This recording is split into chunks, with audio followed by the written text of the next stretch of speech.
Good morning. Thank you for coming out on this hopefully last wintry day of this almost spring season here in Washington County. As they say in Maryland, if you don't like the weather, that's okay. Tomorrow it will change. So we're looking for 70 degrees later this week. Again, thanks for getting here this morning and hearing about what's happening in the city and hopefully what's going to be happening in the city. And if I didn't say good morning, I'm Paul Fry, President of Chamber. We're thrilled you're here for our annual State of the City. Let's give the Maryland Theater and their team a round of applause for hosting us today. Thank you, team. Bailey and Melissa and the rest of the folks. Also, our friends from Viva's provided breakfast. Let's thank them. And Jim Kurtzville just left. He had to head to a meeting, but he complained there was no bacon. So, Jim, next year we'll try to get bacon. My golly. What a whiner. Someone text Jim and tell him to stop somewhere and get some bacon on the way to his next meeting.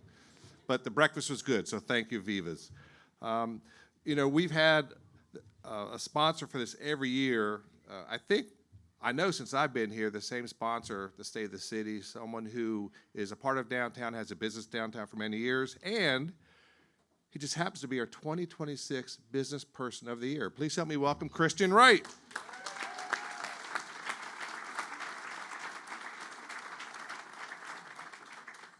Ha ha ha. No, in all seriousness, it's our pleasure to once again sponsor the State of the City. Along with the Business Awards, we look forward to this event every year to learn more about what's happening in our city, which is the heartbeat of our community. So please enjoy today, and thanks for coming out.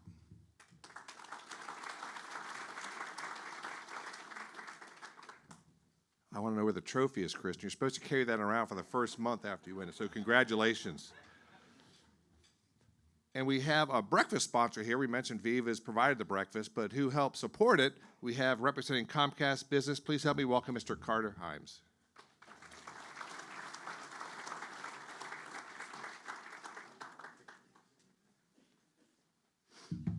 Thank you, Paul. Good morning, everybody. My name is Carter Himes. I am part of the Government Affairs team at Comcast. As someone with deep roots in Western Maryland, I'm very excited to, talk about the level of investment that's happening here and to be a part of a company that's deeply committed to this region. As many of you may know, Comcast is in the middle of a major broadband expansion that will bring service to more than 50,000 homes in the Hagerstown area. As a new provider in town, we're bringing the full suite of Xfinity experiences that includes high-speed internet, streaming, mobile, and smart home technology. Also for local businesses, Comcast Business delivers powerful, secure connectivity designed to meet the unique needs of businesses, from small startups to growing enterprises. So far, we've connected nearly 20,000 addresses across the region. And we have a great website as well, xfinity.com/mytown, where you can actually check and see where your home is and status of any construction updates.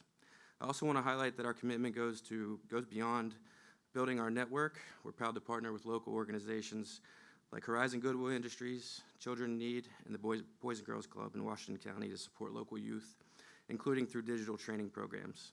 Thank you for welcoming us into the community. I'm looking forward to a great event. Thank you, Paul, as always, and we're looking forward to working together going forward. Thank you. Thank you, Carter. And he's especially busy this time of year in Annapolis advocating on behalf of their organization and also other organizations in the community. So thank you again. Also like to, and we'll see them a little bit later this morning, not much later, but we want to say good morning to Mayor Bill McIntyre, Councilmember Kristen Alshire, Councilmember Erica Bell, Councilmember Tia Burnett, and Councilmember Sean Flair. Let's give them a round of applause. We'll see them again later this morning. And Councilmember Anderson sends her regrets. She had some other commitments she could not move around. So thank you, Councilmember Anderson. We also have a couple of our county commissioners here. We have Commissioner John Barr and Commissioner Randy Leathering. Good morning, gentlemen. Thank you for being here. Good morning. And did a former Mayor Keller get here? Oh, yeah. So we have our Special Secretary, State of Maryland, Emily Keller. Good morning, Secretary. Thanks for coming back. So I mentioned Christian Wright was our Business Person of the Year. I just want to highlight the award recipients from last Wednesday evening right here at the Maryland Theater. With us today, we have from the Hagerstown Home Store, Jorge Menchu, for small nonprofit. Congratulations. Give him a round of applause. We also have representing Bushy Fight Moore Architects, Medium Business of the Year, Aaron House. Good morning. Congratulations. Don Bowman, as you may know, was provided the Community Legacy Award. The At Your Service Award was given to Ryder Jet Center.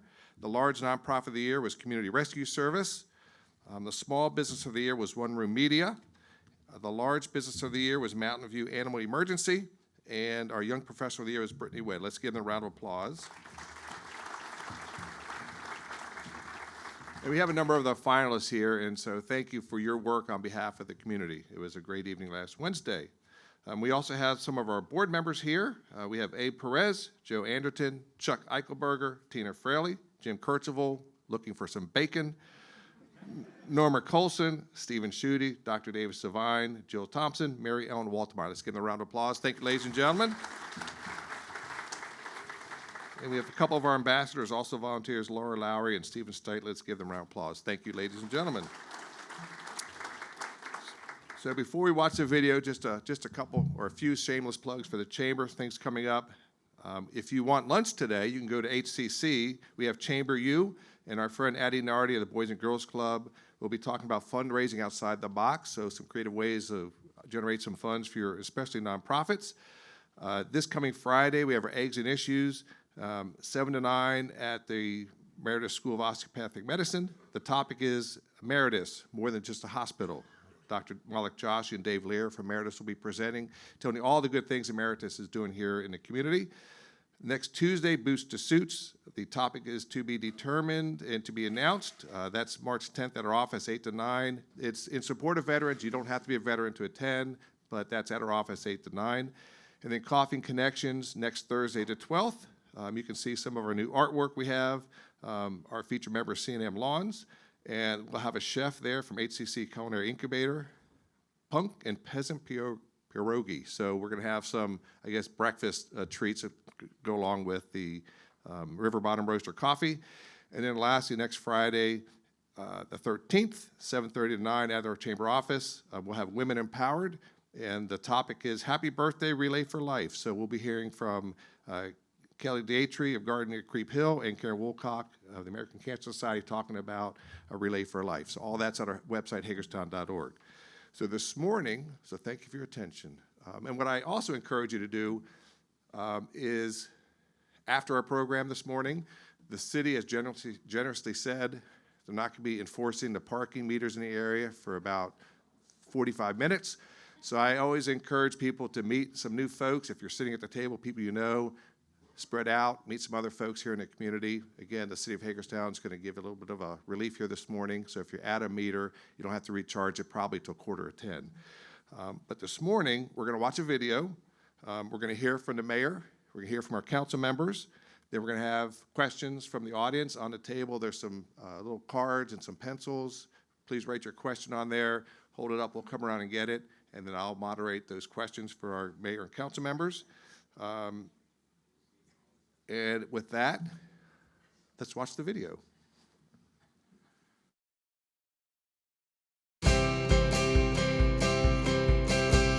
Hello, and welcome to the State of the City. I'm Mayor Bill McIntyre.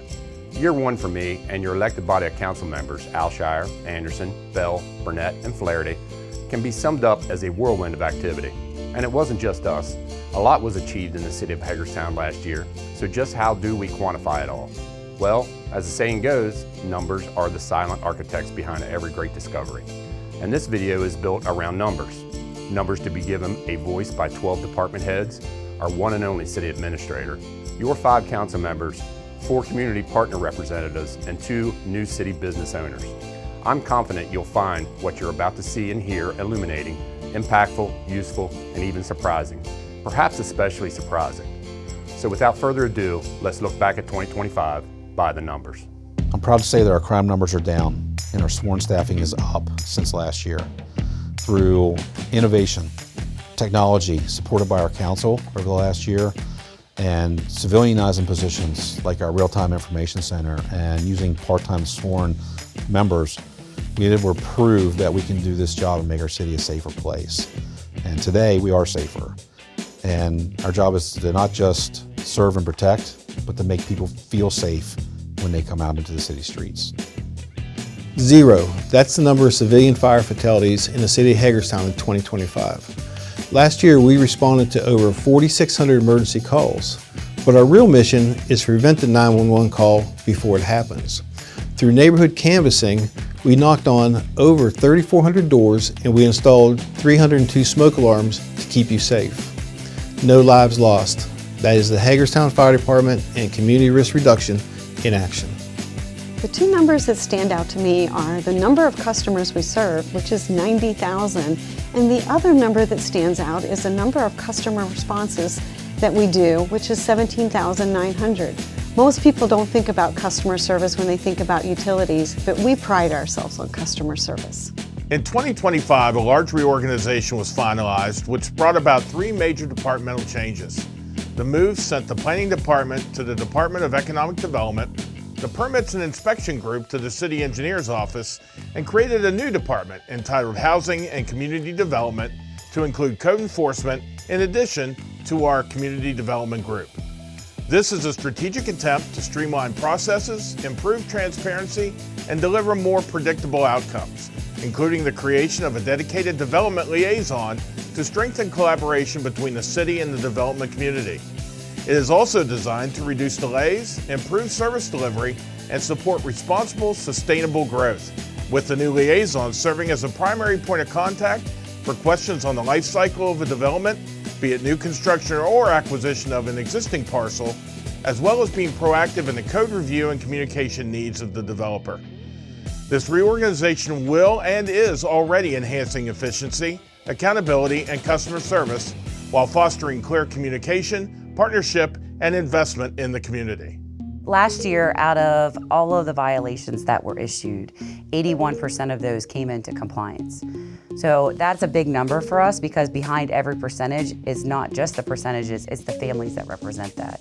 So when residents call, we answer and we respond. But our work goes beyond enforcement. We've invested more than $2.2 million back into homeowners, small businesses, and our city parks, supporting the people and the places that make Hagerstown home. There are 3 numbers I would like to highlight that reflect growth and development. First, recent completed and planned projects total more than $420 million of new investment. This is a significant number that will contribute to the city's assessable base. Next are the resulting 500 new jobs. These jobs will fortify our workforce and create economic mobility opportunities for our residents. And third, 2 developments will create 550 new housing units. This will address our important need for growing our housing supply. So I'd say one aspect of daily living in the city that residents probably don't associate with the engineering department is garbage collection. Our department administers the contract for weekly trash, recycling, and seasonal yard waste collection in the city. We service about 16,000 customers, and on an average year, we collect about 13,000 tons of garbage during the year. The cost for that service is $292 a year, which sounds like a big number, but when you think about it on a daily basis, that's 80 cents a day to have that service provided to you. So I think that that's a good deal and a good service that the city provides. I'd say Public Works is I'll say a support system for a lot of other departments. What we do is not glamorous, it's not shiny and new, but what we do is very necessary. And when we don't do that job, people really notice it. The obvious one is snow plowing, right? If that's not done, we're the first responders in that case, right? For us, we're the first responders so that the first responders, such as fire, police, and ambulance, can get out and about and do their thing. So we have to be on the street first and take care of those things. Street sweeping in particular is probably the #1 complaint that we get, or concern that we get from the citizens is regarding street sweeping, which we try to do as much as we possibly can. The number that sticks out to me the most is 10,125 first-time users to the Pay by Phone parking app. It's convenient to use. You don't have to walk back to your car to re-up the app. You don't have to have spare change available, and it just makes it a little easier for everyone. Well, the biggest thing that stands out to me is the number of parks that our department oversees and maintains. So when we say the number 22, they're like, wow, we have 22 parks in the city of Hagerstown. So yeah, we have 22 parks that our Parks Department maintains and oversees. A lot of those are smaller pocket parks, but the larger ones are the obvious, the City Park, Fairgrounds Park, Pangbourne Park. So it's nearly 300 acres of green space that our department maintains. Downtown Hagerstown was excited to welcome 28 unique events that the City of Hagerstown sponsored through $54,000 of funding through the Downtown Event Grant.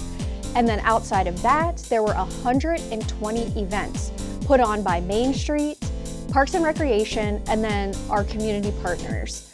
And this really transformed downtown, our city parks, our city streets, into not just a place to come and see, but a beautiful space filled with positive energy, music, and entertainment. So having all of these events, it's more than just we're doing fun things. We are activating public spaces. We are also having hundreds of musicians, artists, vendors, small entrepreneurs come into our downtown to share their talents and successes with pairing that with what we already have in our small businesses and organizations that are downtown.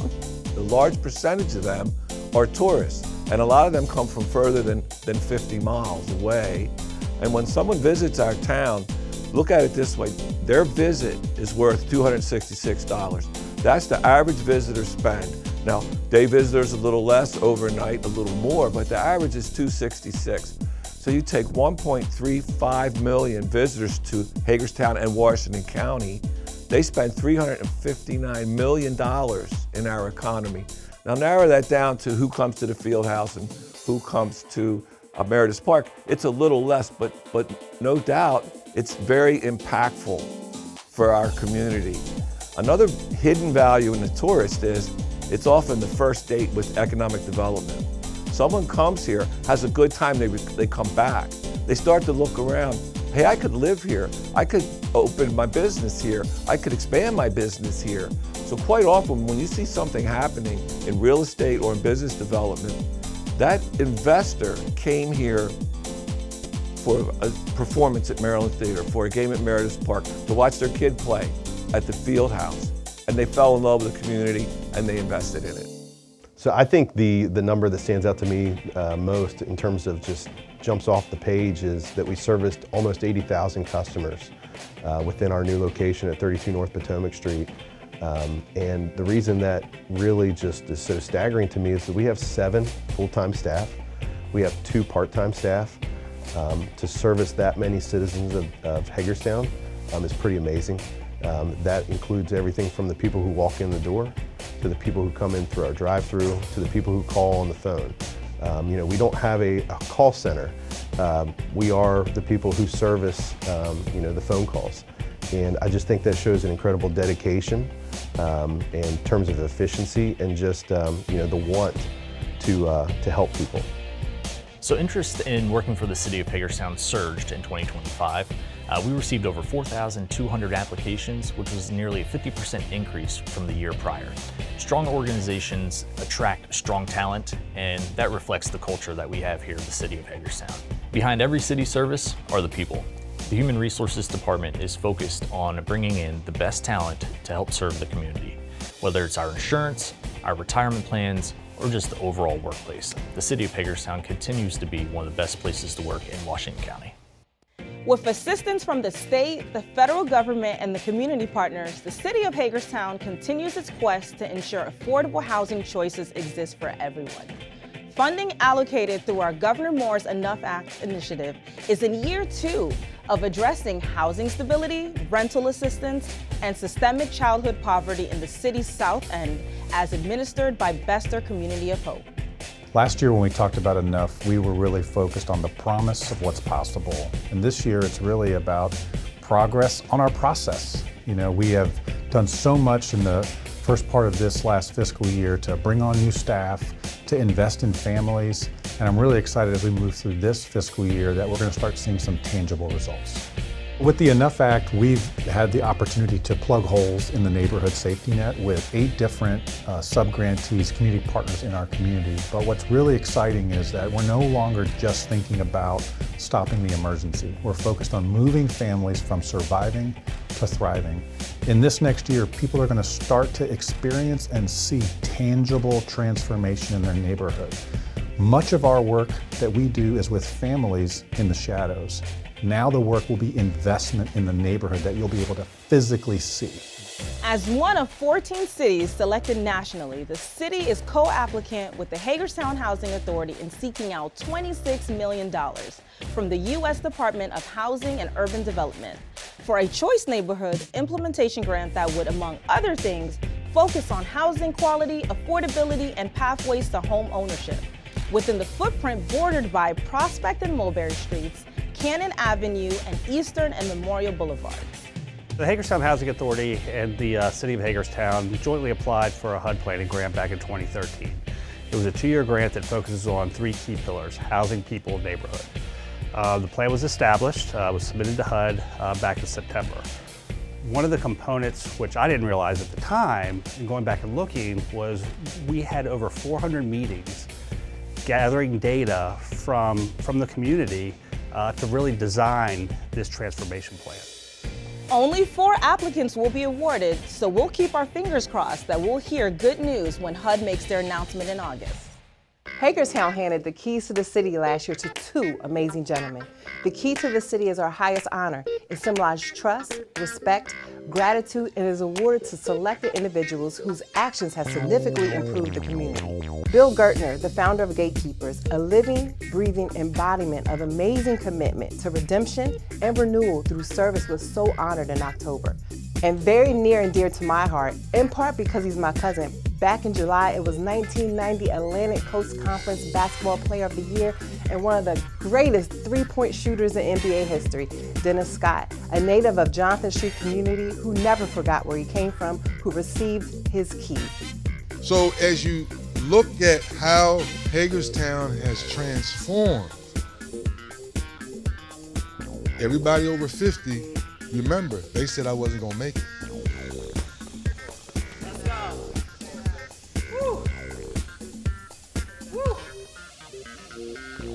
He's not gonna make it. Nobody makes it out of Hagerstown. Nobody makes it from Jonathan Street. No one never had.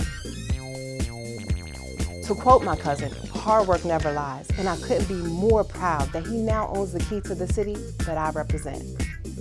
Often overlooked in Hagerstown is how efficient 500 dedicated employees make the hub city run. Here's the facts. 40 of those keep nearly 300 acres of parks and venue spaces clean and ready for hundreds of athletic leagues, events, and reservations. 50 more in public works deploy more than 400 pieces of equipment across the city's infrastructure, whatever the season demands. Another 12 from engineering focus on 140 traffic signals, 20 overlay projects, and thousands of stormwater facilities which require annual inspection. 11 in economic development direct 1,000 new prospects through multiple incentive programs, and 5 in planning guide dozens of projects through the monthly approval process. This generates about 50 building permits for 4 inspectors weekly. Code enforcement is divided among 10 staff across city zones, each responsible for annually inspecting roughly 2,500 properties. Just 28 employees in Hagerstown Light deliver 875,000 kilowatts over 7 substations to 18,000 electric customers who experience less than an hour of downtime during outage events. There are 53 that deliver 11 million gallons of water through 450 miles of pipeline to more than 80,000 customers each day at the lowest rate in the region. On the receiving side, there's 44 staff that process more than 6 million gallons of wastewater daily through 180 miles of pipeline and 24 pump stations for 50,000 customers. Last year, 93 city police officers and 25 support staff responded to 68,000 calls and issued more than 36,000 parking and moving citations while patrolling roughly 15 square miles. 79 city firefighters from 6 stations responded to roughly 35% of all county fire calls, arriving in less than 4 minutes on average, including many areas far from the city's edges. All of this supported by 45 people in general government that carry out a host of other responsibilities from billing to IT. The employees that deliver these services aren't a supplemental statistical function of some subsidized part of local governance in Washington County. They are an absolutely critical component of how the spokes and the wheels of this community are able to move forward each and every day. Attracting new businesses to the city is important for 4 main reasons. From job creation, to adding the municipal tax base, to stimulating economic growth, to diversifying choices for consumers. In 2025, the city proudly welcomed 83 new businesses, including 2 literally just down the street from each other. I would say that Hagerstown is amazing. Contrary to what you may hear, since I've been doing events since 2020, I was able to draw people from different markets to come into the market. So I already knew that people will come. There's this narrative about the downtown area, nobody wants to go there, it's dangerous, it's this, it's that. Since we've opened, we've had no problems. We've had no problems attracting customers, right? And so, but we do have to generate the traffic. We're not in an area where there's this amazing foot traffic happening all the time. And we're still doing 500 tickets at minimum per week at our business. But it does require marketing. It requires you to make people aware that you exist, and you must put your best foot forward. People want quality for their dollar in order to come downtown. So opening a new business in Hagerstown, when we first came in, everyone was so welcoming, and that was what drew us into Hagerstown. Meeting Leah and Brittany with the development crew and everything over there, with meeting Mayor McIntyre, everyone was so welcome to bring in a new business, to bring in this new wave of what we're trying to bring with the baseball stadium, and working with Meredith Park and the boxcars has been great as well. We have been now averaging about 5,000 guests a month, and that just shows what this community comes to get. When they come together, they really do support these businesses in which they want them to thrive, they want them to do well. And that's been one of the things that's been great with the tavern doing so great, and then also with Morgan Hall above us, our event space, 200 people. We can do weddings, corporate events, anything you'd like to do up there. It's just one of the things overlooking the Maryland Theater. It's just what we want in Hagerstown, and that's what we're proud to bring. A big thank you to all city business owners, new and established, who are truly symbolic of the incredible momentum we're experiencing here in Hagerstown. As a council, we approved their prohibited lodging out of doors ordinance at the request of HPD back in July. What was a temporary version of the ordinance at the time, its goal was to prohibit sleeping or lodging in any public space and to prevent anyone from essentially camping on city-owned property, and gave the police department the authority to charge individuals found in violation. While opponents originally criticized it for criminalizing homelessness, the results of the 6-month trial period proved to at least one stakeholder who regularly works with that population that in fact, it did not do that.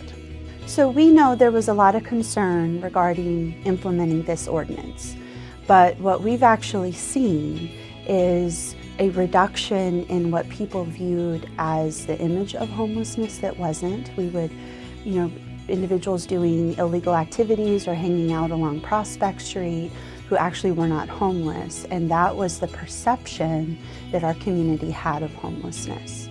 And so this ordinance has actually encouraged individuals to come into the shelter for the first time or to agree to go to treatment. And so this has actually helped those that are homeless. And I know there are some that were concerned, would they be criminalized? But we have not seen that. And we touch base with our clients regularly and our community partners. And actually, this has improved the safety of our city, where for a while, essentially you could do anything outside without consequence because of legislation. And this has actually allowed HPD to uphold the law and make our community safer.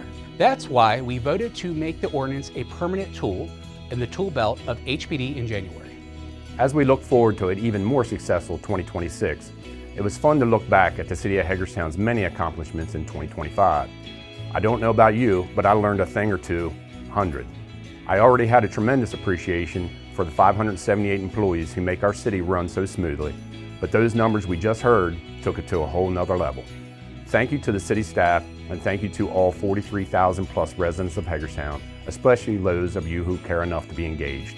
I know my cell phone tells me every day just how much you are, and it's never lost on us as an administration that making Hagerstown a city we can all be proud of is a collaborative effort with you. and that is priority number one.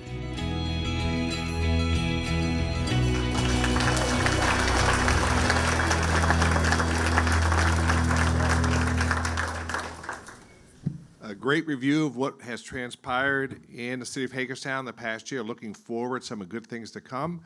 And if you know Keith Fanjoy, you know, he's a little bit taller than I am. And I always say, we know our place for the pictures, but even Keith does not have to find a gap. He just stands above everybody. So when you see Keith, tell him you saw him this morning in these videos. So if we could have our council members join us here at the front, and please welcome them, and welcome Mayor McIntyre to the microphone.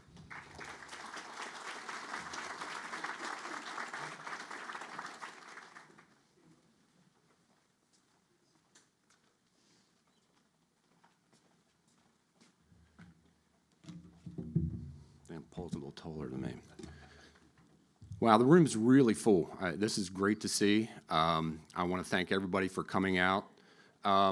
Last year, I was only in this for 3 months, so I was like really nervous when this first happened.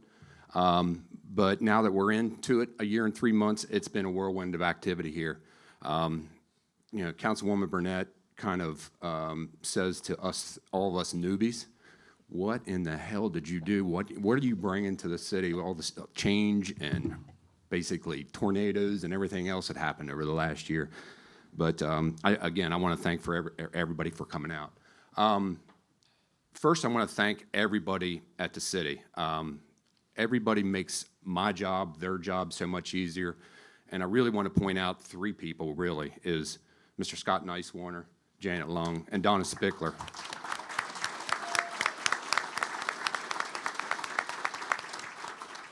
They're all on my floor, and they get the brunt of my questions constantly. So, I also want to thank our public partners that are here in the audience. I mean, this is great. Gatekeepers here. I've made a great relationship with gatekeepers. Jeannie from Reach. You know, I could keep going on, but we've made a positive impact, I think, with all of our community partners. We have monthly stakeholder meetings here in the city where we have everybody, Washington County Human Development, Department of Juvenile Services, and we sit for an hour and a half to 2 hours and go over everything that we can do and give everybody a responsibility how we can change the city, and it's been real positive.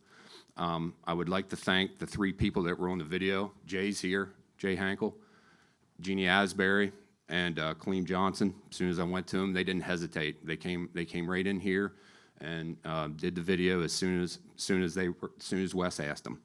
I also want to thank each and every one of the council members. We're really a diverse group here. It's you know, all walks of life, all different kind of jobs. We even have one that runs another daggone town. But it's Republicans, it's Democrats, it's independents, and wow, go figure, we actually get something done, and we're actually able to talk to each other, and that's something to be proud of. I just want to thank the public. We sure as hell ain't doing this for the money. It's because we care about what's going on, and it shows the amount of people we have come to council meetings, the amount of people that come to council meetings during public comments, when we have town halls at different areas, the neighborhood first meetings.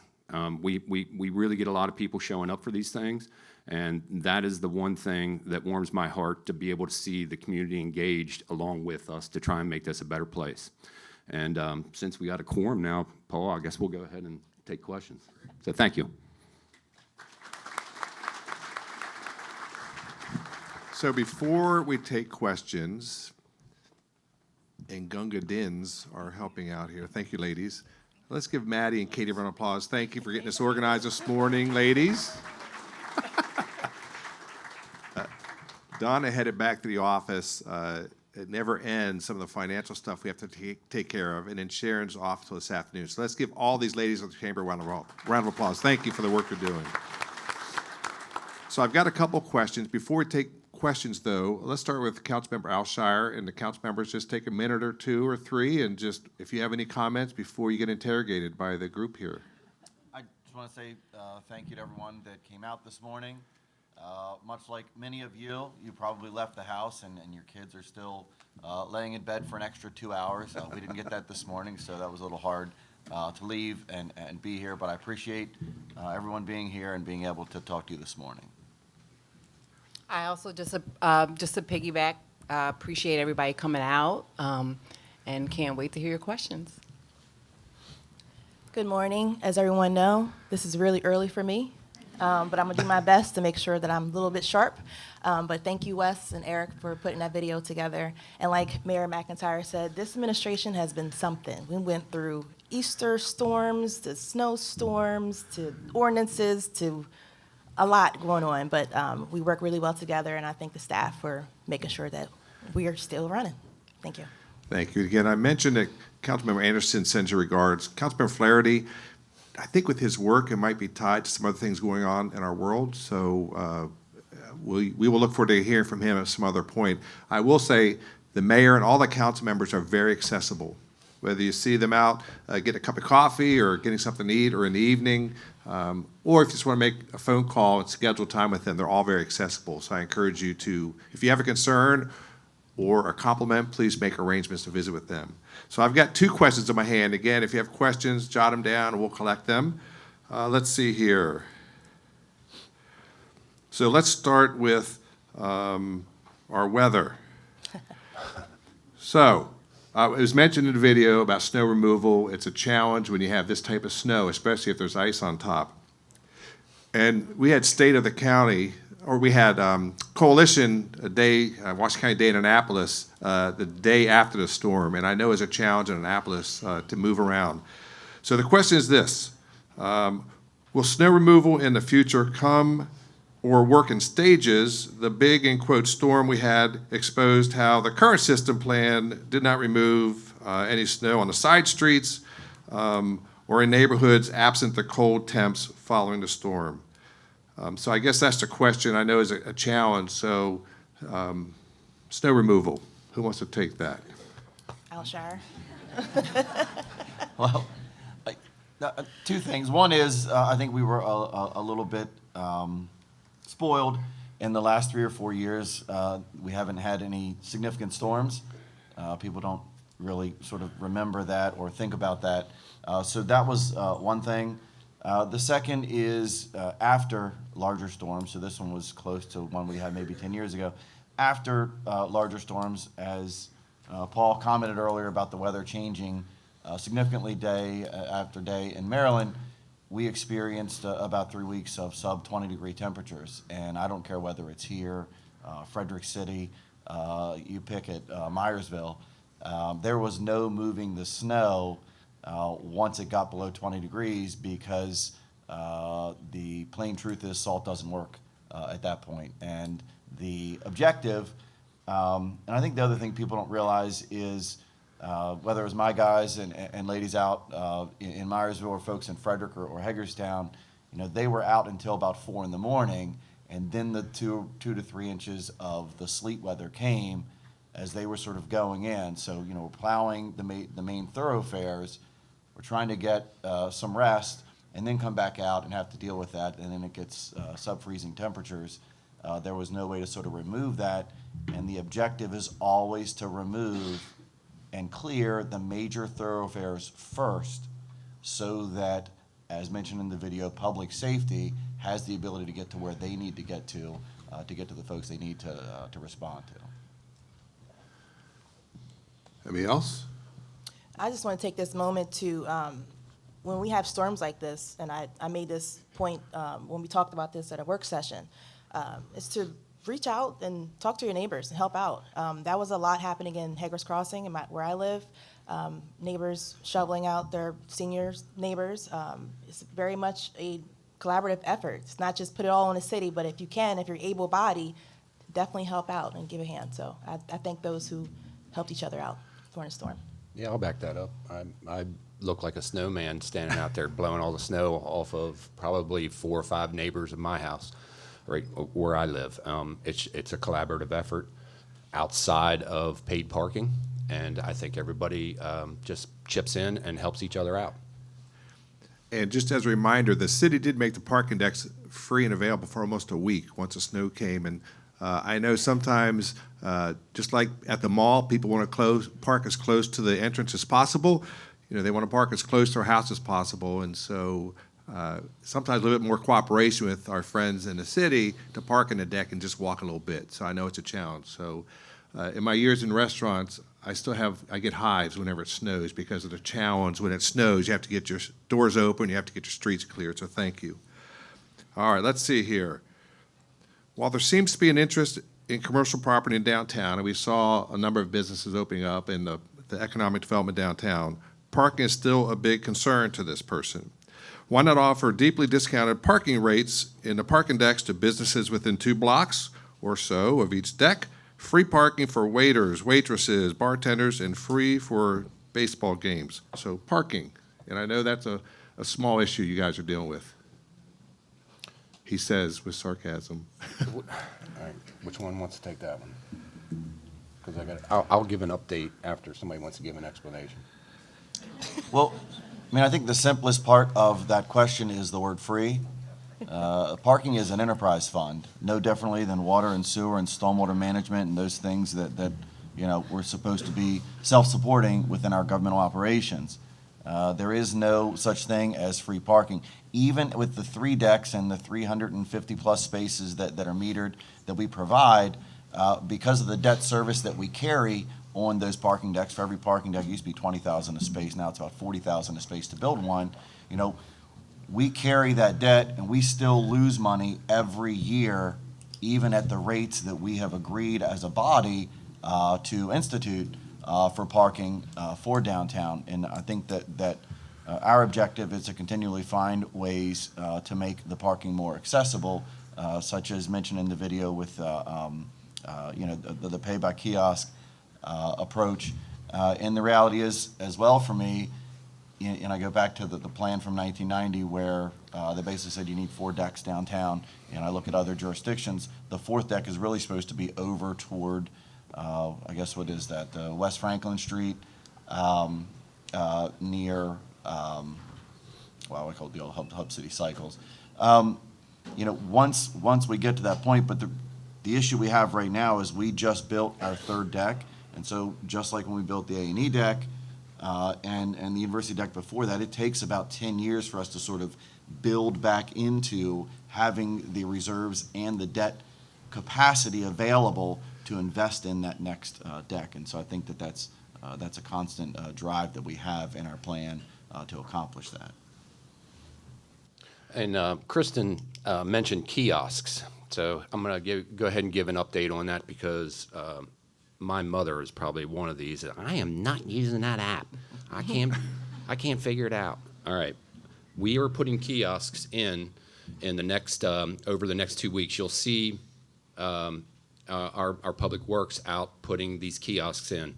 The great Eric Dykey at Public Works has informed me that there will be one on the Antietam Street parking lot, one at the Central lot, 2 of them on West Washington, one on the corner of Antietam Street and South Potomac Street near the library, one at the square near the Rhubarb House, and one on North Potomac Street in the vicinity of the social services that will accept credit cards and cash as well. So we're going to try and make this a little easier so people that do not want to use the app can most certainly do this. I know it's going to be in the next 2 weeks, but don't go using them just quite yet. It's going to take another 45 to 60 days to get everything up and running. So I just wanted to give you that update on parking. All right, thank you. And then someone else mentioned QR codes on the little signs. Is that something that Eric and his team can look at? And if you've explored QR codes to make it easier versus going through all the... Is Eric here anywhere? No. All right, just share it because someone mentioned it might be a little bit easier. So thank you for the update, and we'll look forward to using these kiosks. All right, so this one is around attendance at council meetings by council members. So it just notes that there seems to be a fair amount of meetings where one or more council members are not present. Since this is an ongoing issue according to this person, and understand things do occasionally happen, will this council enact an attendance policy that holds members accountable and provides transparency to the public you serve? So attendance at council meetings. And is there a policy, or do you think there should be a policy? I personally do think there should be a policy, but where a current charter stands, there's no absentee policy. But I think that's worth looking into, honestly, because we need a quorum, three council members need to be present. But I understand that things do happen, and life. We all have families. I know that we do send out emails when we're not going to be present, at least as a heads up. I think that's a common courtesy, but as far as a charter, there's no absentee policy. But I personally would like to see something in there. I would too. I agree. I feel like if any changes that we can make for attendance, just for accountability, I agree with that as well. Okay, all right. So you heard about attendance, and we'll see more information, it sounds like, here coming up. So this is around something that's been in the news. With an ICE facility coming to Washington County, does the city have any protocols in place to deal with an increase in agents? How about protest increases in the city limits? Ice, ice, baby. You look like the wheels are turning. They are. So, two things. Any protocols in place, I mean, that's HPD. I mean, that's one of the functions of their job duty is to address those instances where individuals would like to justly exercise their right to express in some public way the way they feel about something occurring in the community. And so I think that HPD has done a great job to date on instances where those expressions of concerns have occurred in the public setting. To be honest, I think that if that facility does move forward in the location in which it's proposed, those types of public expressions will likely move or migrate toward that specific location, and then it'll be outside of the city. Then I think it'll be the county's ball to address with their county sheriff's department. I think that we made it fairly clear during our recent discussion as a body, sort of what very limited role the city has in that particular subject. As folks know, it's about 2.5 miles outside of the city. In fact, it's much closer to town like Williamsport than the city geographically. But like any other property owner, in that limited capacity that the city would be involved in this particular subject, if that particular property owner comes before the city to request an increase in allocation to the water service that is already existing at that property, the city would weigh that request just as it does it for any other property owner to be consistent with city policy. Yeah, and just to back up, Kristen, there has been no formal ask for anything from any entity to us. So I just wanted to put that out. And I think it's important to note, I'm going to feed off of that comment, is we will hold every property owner responsible and accountable to following those city policies. So, I know that there is conjecture of whether we can deny access of city water service to the property. That's not the case anymore. Then it's the case that we're going to simply allow a customer to pull from city services beyond the capacity that we currently provide that property. Any other comments on that question? Yes, I've been at several of the protests, and I will have to say the officers that have been there, they've been very respectful. Even the crowd has been very respectful, even from what you see on social media. I haven't seen any fights break out. Everybody's been there and has, demonstrated their freedom of speech. I just as an individual am definitely opposed to it. But like council member said, it's not in the city limits, so we have kind of like very limited of what we can say or do. So. Good. All right, related to that, what protection for minority communities will be in place to protect from ICE presence, as they are in the most affected, even if the project is in a county? So again, what protection for minority communities will be in place to protect them from ICE presence, as they are most affected, even if the project is in the county? I guess concern about folks who might be targeted. I think that question has been brought up several times to us, maybe even as individuals, as a body. We don't necessarily have anything that is put together that will of any protection, so I would have to say I'm not totally sure about that. So if I sat in on a Maryland Chamber of Commerce webinar last week just about this issue, so if you are an employer, what rights do you have if someone comes into your business? So if you have an interest in that, it's about a 50-minute webinar. It's very informative for business owners and also for your employees. Email me, paul@hagerstown.org. I'll get it out to you. It's so it will help address some of this. So again, paul@hagerstown.org. Just say, send me the information from the Maryland Chamber webinar, and I'll get it to you. It's, I think, worth a 50-minute watch for you. All right. And I just want to note that our officers are very respectful regardless of your background. They follow the 10th Amendment, where we don't really ask for immigration status. It's not a part of the process, not part of the practice. Now, what happens when they go to the county for detention, I'm not fully aware, but it's not one of the questions you first say when, you know, arresting someone or serving someone a warrant, if they're legally here or not. That's not the practice. But it is a very good, I mean, it's a concern that we do hear a lot. I understand that concern, especially with the federal news. I mean, the news happening all around the country of how people are treated. I just have the faith in our officers that they'll do their job, they'll respect everyone, they'll be fair, and follow the law. Thank you. Okay, so another, go ahead, Sir Mayor, or Council Member, go ahead. And I think that we have to remember on a daily basis, our kids go to school together. We have hundreds of nonprofits that operate in this community every day together. We have multiple governmental entities that operate in this community every day, thousands of businesses that operate in this community every day. And we have the absolute ability, and we carry that out every day to treat one another, you know, with the absolute simple, just human respect for one another. And I just have complete faith that, you know, that will continue, that will be expressed, and that will be exemplified in this community should such a facility be located somewhere in this community. I don't have any belief at all at any point that we would suddenly you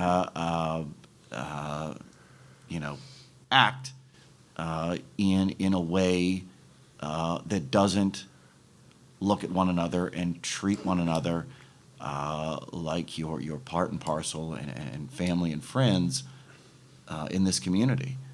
I don't have a belief that that would stop, and I think that in those moments of uncertainty, I also have the absolute faith that the average person in this community will do exactly the right thing and the fair thing and the human thing.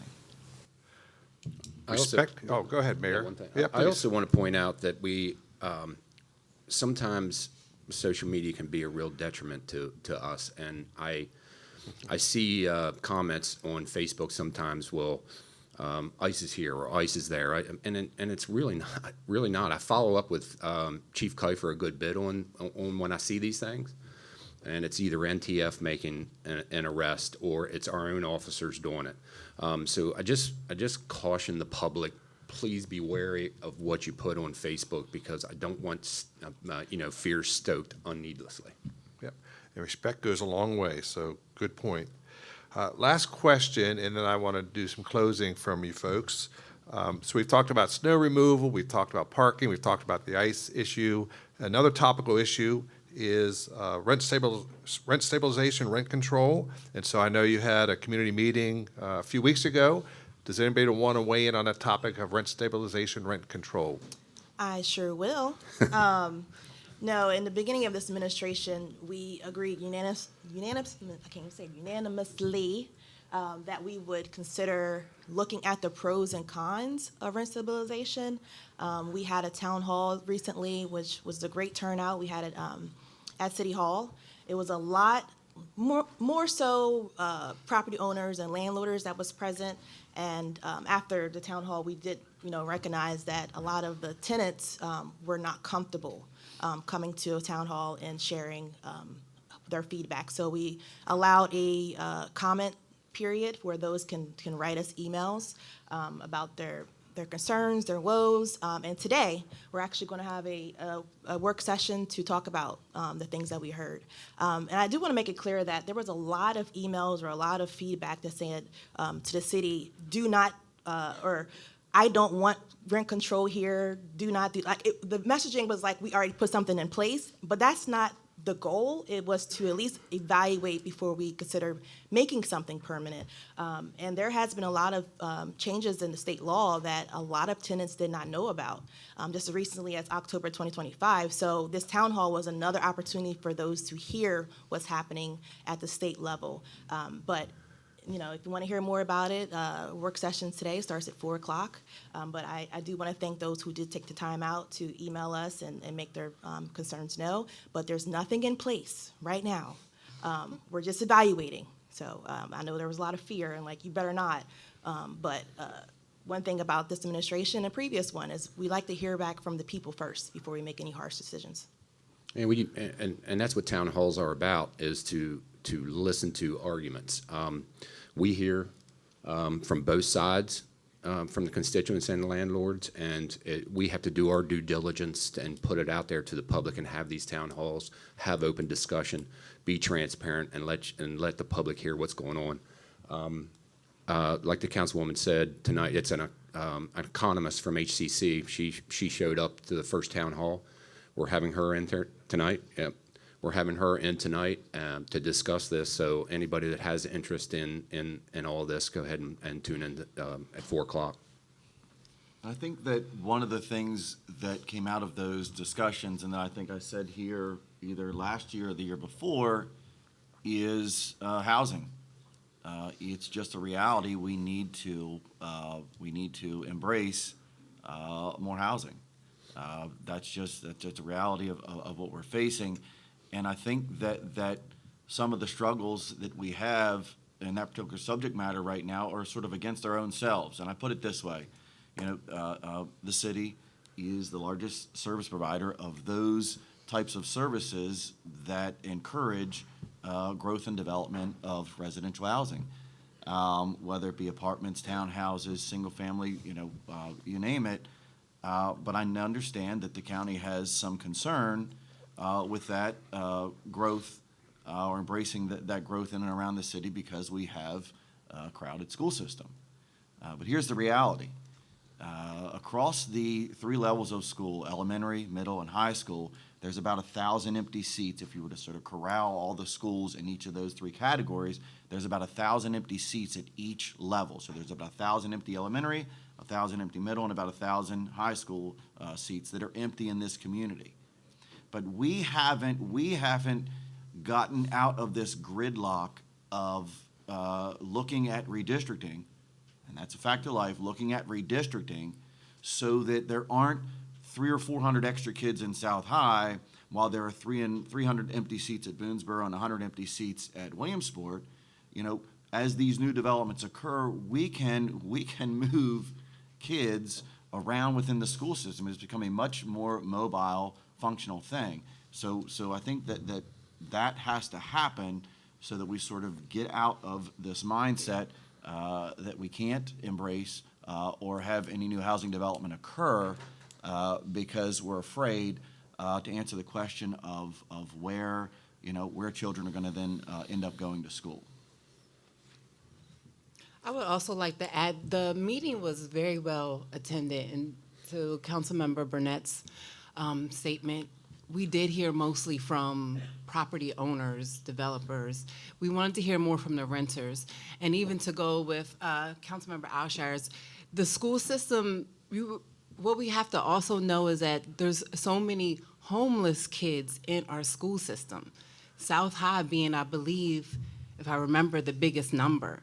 So this goes along with rent stabilization and helping families being able to sustain their rent so their kids won't have to go to school and come home homeless. That's the biggest thing. They go together. This is a way we bridge the gap to even home ownership, but at least families have a safe place to live, an affordable place to live, and they don't have to be in schools hungry and not know where they're going to go afterwards. All right, I have a yes/no question and then a wrap-up for each of you. All right, so yes or no. I know it's hard for elected officials to say yes or no. Would the city consider doing a missing middle housing study when they work on a new comprehensive plan? Yes or no? Would the city consider doing a missing middle housing study when they work on a new comprehensive plan?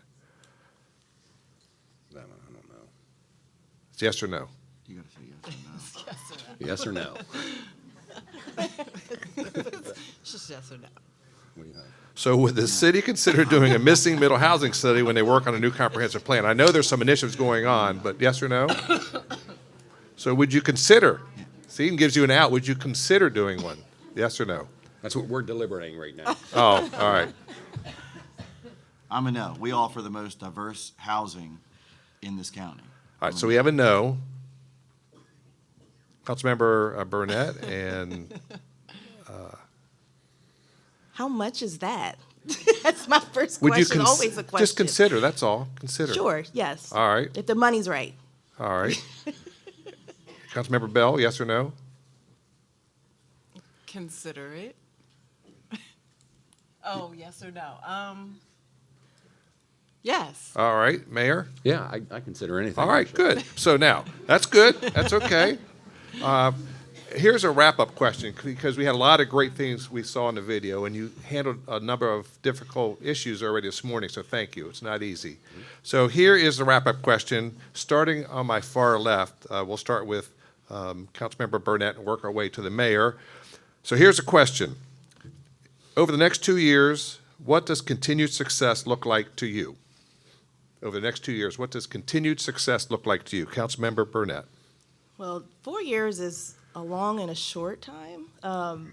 Again, like I mentioned, this administration started out with a long list of goals, and I think success for me would be going through and completing majority of those goals. I know that we're going to come back to a work session to talk about what we have done and what we need to do, but it's a very detailed list that I am a very list-oriented person, very note-taking person. So crossing off those things that we talked about with green spaces, to housing, to blight, to our water system, to our staffing, making sure that we address those would be success for me. Great. Thank you, Councilmember Bell. For me, it's like Councilmember Burnett said, checking off our list. We made a very good long list at the beginning, and I would agree. Like, I feel like, where did the time go? I feel like we just got sworn in, but even within this year, we have accomplished so much. So it's just the momentum. We're going to keep up the momentum, keep checking off our list. I would love to continue to see our downtown continue to grow, bring in more businesses, and incorporating more incentives for our businesses so they can stay. That is one big thing that I always say. We can put businesses in a storefront. That's easy, but how do we continue to keep them in business and watch them grow? So that's one of my biggest things. But yeah, checking off our list and seeing what's next. Thank you, Councilmember Alshire. For me, it's economic stability. Economic stability stabilizes our general fund and our enterprise fund. I think that that's the absolute priority, regardless of what year it is that I've been part of this administration. Mayor? I'd like to echo what Councilwoman Bell said, and seeing businesses sustain and thrive all through the city, not just downtown, but all through the city. creating foot traffic, like Colleen said on the video, creating foot traffic downtown, and seeing a bustling city come back to Hagerstown. Thank you. And so what we saw in the video, just to reinforce, we heard that hard work never lies. And we've seen a lot of hard work in the city over many years. And I also have a quote in my office that can't never did anything. Can't never did anything. So you have some great goals. I encourage all of us to be ambassadors for the city and for our community. We have a lot of great things going on. Be part of the solution. If you have a concern or a problem, express them. And express how do you resolve it, not just you have a problem, but how you can address it. And I just want to call your attention on their tables. We have a lot of great things happening in the city. Thank you, Brittany and her team, Downtown Hagerstown calendar of events. I encourage you to take this, share this in your place of business, in your home. And then July 9th, we're going to put the Hagerstown City Police, put them to work. July 9th in the public square, we have a block party, Stars and Stripes. So remember, we have lots of great things in Hagerstown. Let's thank our council members and mayor for their work. Yep. Just a reminder before the mayor has the last word, you got a little bit of leeway on the parking this morning, so get to know some other folks. You have concerns. I'm sure the council members and mayor is here. So Mayor, you have the last word. Yeah. Number one, Eric and Wes put this video together. I know Wes was really stressing him right up to the last minute on this. But we really appreciate what you guys have done here, and we thank you very much. And thank us for keeping on task. Yep. Number two, what we didn't address, and Chief Kiefer did a little bit on the video, it was in our 10-year plan to change the perception of downtown.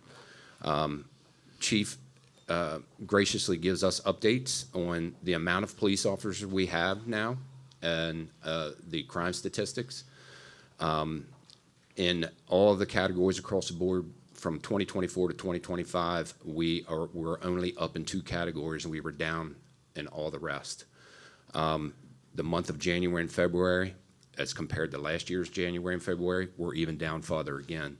So it's a testament of being able to put officers on the street. I know we invest heavily in surveillance, but I think we're at 92 officers now, and we just had 1 lateral move. We have 2 more lateral moves coming, and there's 7 more in the pipeline to get ready to come in.